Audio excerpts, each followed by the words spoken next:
Hello friends, welcome to I exam B. I am Sushil Ragade, ex manager Reserve Bank of India. और आज हम देखेंगे SEBI grade a legal का जो एग्ज़ाम होने वाला है उसमें इंग्लिश डिस्क्रिप्टिव का जो पेपर है उस पेपर को किस तरीके से अप्रोच करें जिससे हमें ज़्यादा से ज़्यादा मार्क मिले।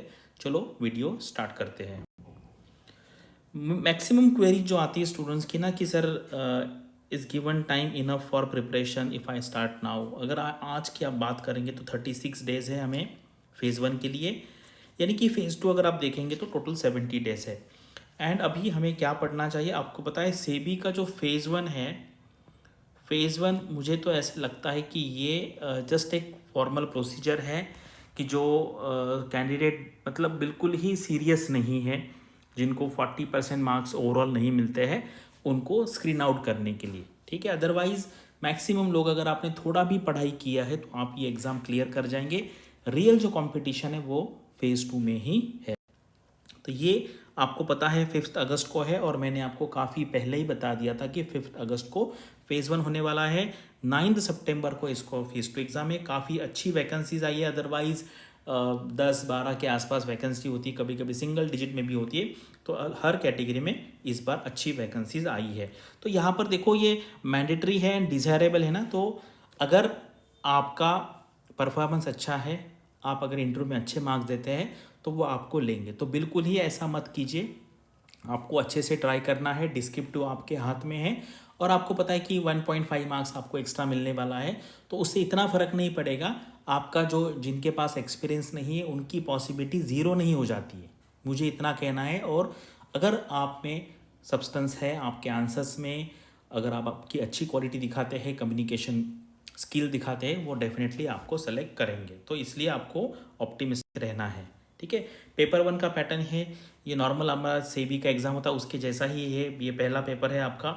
यहाँ पे 30% मार्क चाहिए, यहाँ पे 40 चाहिए, और ओवरऑल आपको 40% मार्क यहाँ पर सिक्योर करना है। और ये बिल्कुल ही मुश्किल नहीं है। फ़ेज़ 1 में क्या है, क्वांट है, रीजनिंग है, इंग्लिश है, जीए 80 क्वेश्चंस टोटल, और 24 करेक्ट आपको यहाँ पर लाना है।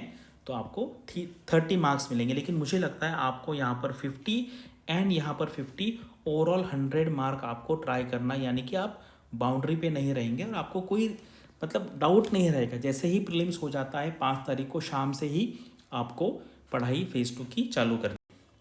फ़ेज़ 1 का सिलेबस क्या है ये आपको सबको पता होगा, कितना क्वेश्चंस आएंगे क्या है, यहाँ पे ये लिखा हुआ है। एग्ज़ाम पैटर्न है फ़ेज़ 2 का, आपको पता है। जनरली क्या है ना, ये आपका लॉ का जो पेपर है 70 MCQs प्लस 30 मार्क्स, मतलब 10-10 मार्क के 3 डिस्क्रिप्टिव।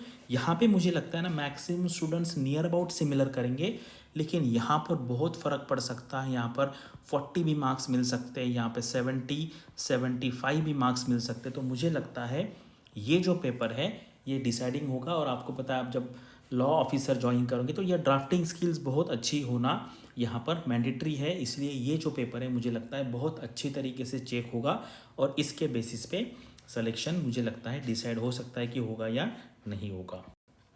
तो ये पेपर 2 का आपका जो सिलेबस है वो आपको पता है। तो यहाँ पर मैं आपको इंग्लिश के बारे में बता देता हूँ कि इंग्लिश का जो पेपर है वो कैसे लिखना है। अगर आपके पास फॉर्मेट है तो आप कोई भी अगर टॉपिक आएगा तो आप उसको सिस्टमेटिक वे में लिख पाएंगे। तो मैं आपको यहाँ पे एक सिंपल, मैं किस तरीके से पढ़ाता हूँ, एक फ्रेमवर्क देता हूँ। उस फ्रेमवर्क का नाम है SPELT, स्पेल्ट SPELT। यानी कि कोई भी टॉपिक आता है तो आपको ये 10 पॉइंट्स है, इसके ऊपर आपको सोचना है और वो पॉइंट लिखने हैं। S होता है सोशल, ठीक है। कोई भी टॉपिक में सोशल एंगल्स क्या है। P होता है आपका पॉलिटिकल, ठीक है।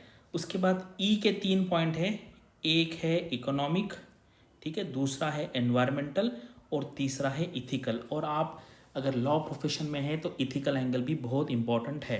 तो ये आपका एक पॉइंट हो गया। ये 2, 3, 4, 5, L से 2 है, L से लीगल है।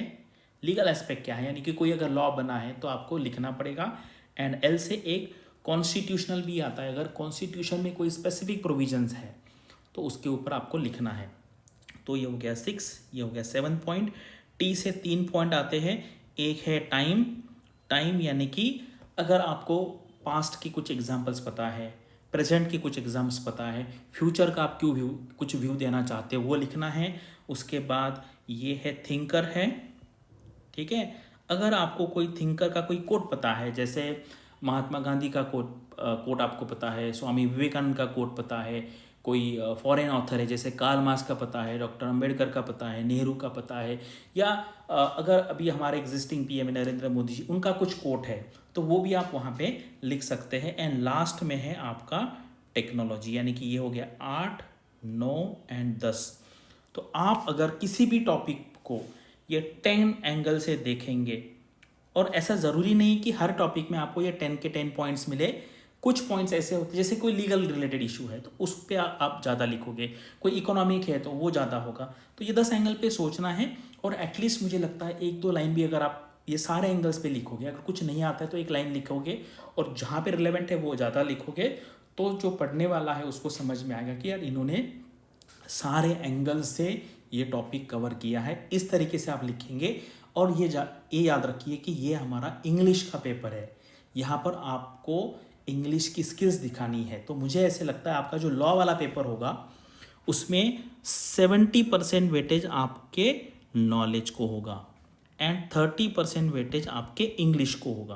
लेकिन इंग्लिश का जो पेपर है यहाँ पर 70% वेटेज आपके इंग्लिश लैंग्वेज को होगा एंड 30% वेटेज आपके नॉलेज को होगा, ठीक है। इस तरीके से अगर आप फोकस करेंगे तो मुझे लगता है लॉ लीगल ऑफिसर का जो आपका एग्ज़ाम है सेबी में, आप अगर इंग्लिश में डिस्क्रिप्टिव इंग्लिश में अच्छे मार्क्स लाए तो आप बाकी लोगों से थोड़ा सा एडवांटेज पोजीशन पे रह सकते हैं, ठीक है।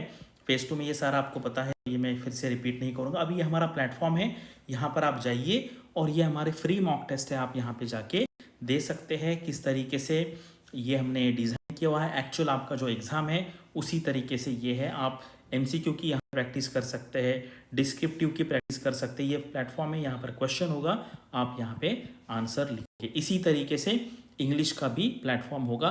तो आप अच्छे तरीके से अभी से आप प्रैक्टिस करना चालू कीजिए, क्योंकि प्रीलिम्स इतना मुश्किल नहीं है। अभी आपके पास 36 डेज है, तो इसमें मुझे लगता है आपको 50-50% डिवाइड कीजिए। अगर आप फेज़ 1 में श्योर नहीं हैं तो अदरवाइज आप थोड़ा सा जो डिस्क्रिप्टिव आंसर राइटिंग है आपका लॉ का, या MCQ की प्रैक्टिस है पेपर 2 की, या इंग्लिश का पेपर है, उसकी आप यहाँ पर तैयारी कर सकते हैं। और ये अभी हमारा काफ़ी अच्छा डिस्काउंट चालू है 45%। अगर आपको कुछ डाउट है तो आप यहाँ पे कॉल करके पूछ सकते हैं।